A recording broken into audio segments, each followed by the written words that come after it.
Moi, je dirais honnêtement que c'était un échec prévisible.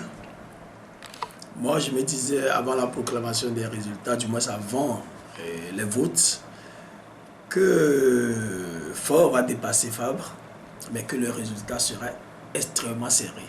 Mais je ne m'attendais pas quand même que le parti au pouvoir, le candidat du parti au pouvoir batte à plate couture le candidat de CAP 2015. Ça, c'était quand même assez surprenant. C'est surprenant, mais disons que quand on est un analyste de la situation politique au Togo, bon, quelque part, l'échec était programmé. L'échec était programmé pour plusieurs raisons. Vous savez que les observateurs, ils ont dit que les élections étaient transparentes, les élections étaient justes et tout ça. Mais moi, j'ai toujours envie de leur demander si les élections étaient équitables. Parce que visiblement, on n'était pas en présence d'élections équitables. Le mal au Togo, c'est qu'on a la mémoire courte, on oublie vite certaines choses.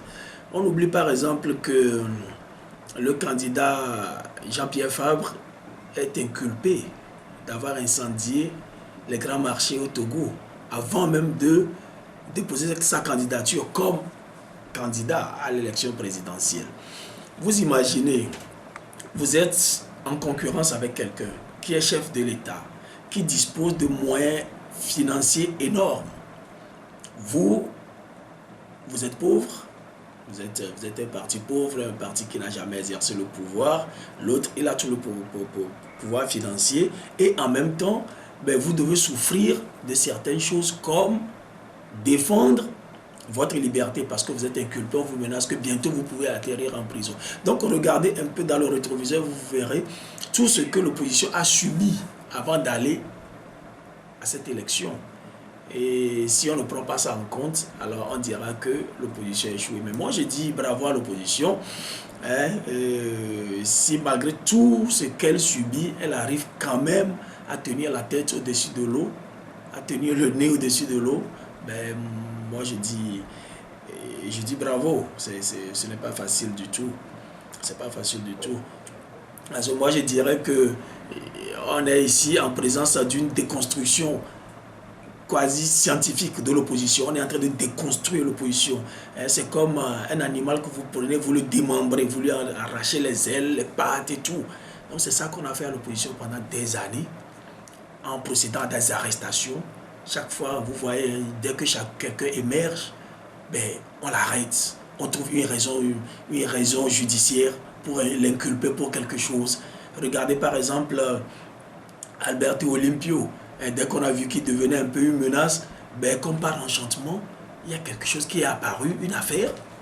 Et rapidement, on lui a interdit de sortir du territoire. Et voilà. Donc chaque fois qu'il y a quelqu'un de fort qui émerge dans l'opposition, disons qu'on neutralise celui-là.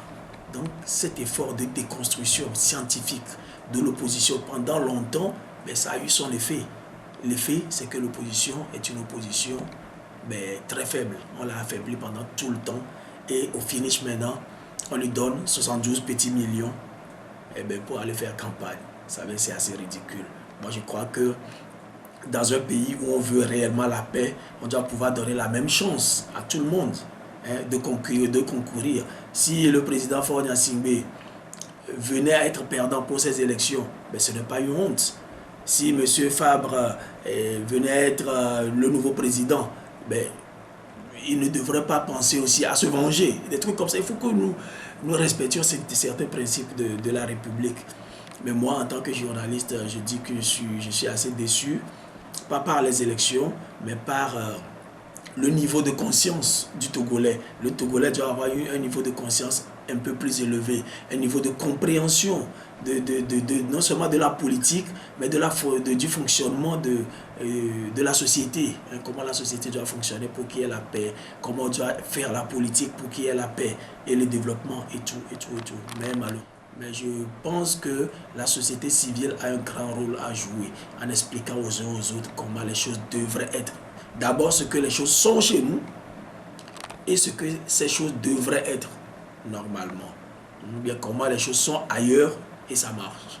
Mais malheureusement, ben, nous sommes un peu tous dans l'obscurantisme et voilà, voilà le résultat. Avant cette élection présidentielle, certains partis de l'opposition et certains regroupements ont appelé au boycott. En voyant l'effectif qui ont allé voter et l'effectif qui n'ont pas voté, est-ce que vous pensez que cette abstention a agi sur l'opposition pour son échec? Non, ça c'est clair. C'est clair que l'abstention a joué.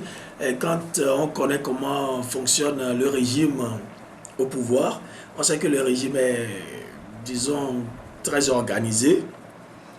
Très organisé, c'est pas pour leur jeter des fleurs, mais dans les villes, dans les villages, dans les quartiers, ils ont des représentants qui font tout pour ratisser large. Tous leurs militants, d'une manière ou d'une autre, en les motivant par des cadeaux, par des promesses ou bien parfois même en les menaçant, entre guillemets, on arrive à faire voter tout le monde, tous les partisans du régime.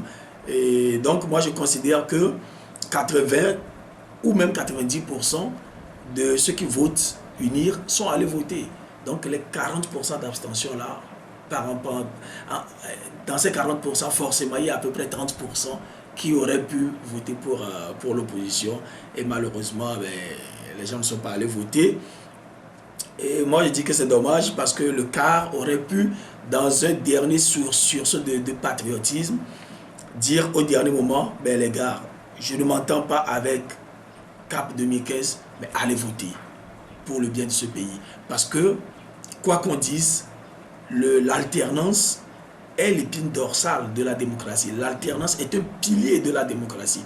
Vous pouvez tout faire en démocratie, respecter les droits de l'homme et tout, mais quand le paramètre alternance manque, mais vous n'avez pas encore fait de la démocratie. Vous n'avez pas encore assuré la paix. Moi, je vais vous donner un exemple, parce que la nation, c'est un peu comme une grande famille. Imaginez une famille de 10 personnes et la famille là a une seule télé. Et il y a 7 personnes qui disent, ben, nous on aime voir les documentaires scientifiques, les documentaires animaliers. Et chaque jour, c'est le documentaire là que vous voyez. Vous pensez que les 3 personnes qui restent là, sur les 10, ils seront contents quand vous voyez toujours des documentaires, alors que eux, ils veulent voir par exemple des séries brésiliennes? C'est pas possible. Donc, quand vous aimez les documentaires, vous voyez ça 1, 2 ou 3 jours. Laissez la chance à ceux qui aiment les séries brésiliennes aussi de voir les feuilletons, comme on le dit chez nous. Et comme ça, vous avez la paix dans la famille. Quand vous, le père de famille, vous voyez seulement les documentaires, alors que votre femme, elle veut voir des feuilletons. Et vous ne lui laissez la chance, jamais la chance de capter les feuilletons, mais vous n'allez jamais vous entendre avec votre femme et une partie de la famille. C'est ça qui arrive au Togo.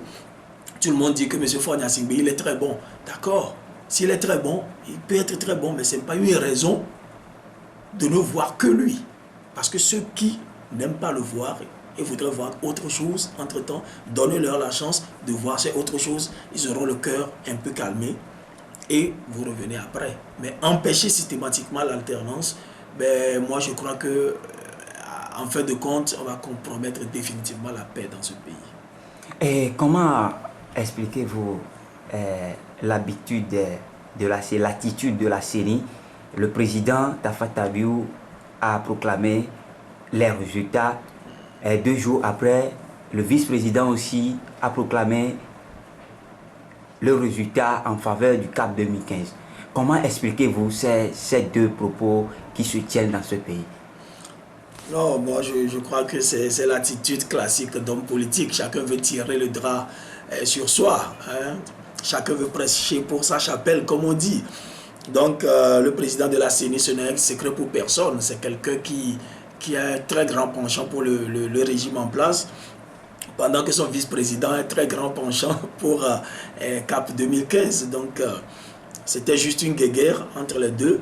Mais ce qui est sûr, en tant qu'observateur, en tant que journaliste, moi je me dis, si on compile les chiffres,